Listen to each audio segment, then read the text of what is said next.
If you want to quick access to your favorite website in Windows 10 and 11, you can easily pin it to your taskbar using Google Chrome.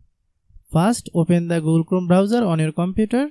Then visit the website you want to add, such as YouTube, Gmail or Facebook and other website.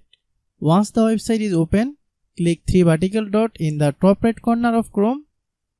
A menu will appear, scroll down and select Cast, Save and Share. After that, click Install Pages app.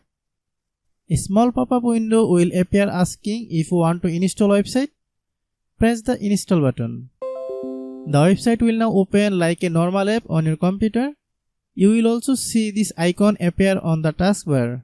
To keep it there permanently, right-click the icon and choose Pin to Taskbar. Now, even if you close the website, the shortcut will stay on your Windows 10 and 11 taskbar. This makes it much faster and easier to open your favorite website anytime with just one click. It works great for website you use every day for work, school or entertainment. Hope you understand. I have a request: if you are new to the channel, please subscribe and stay with us. Thanks for watching.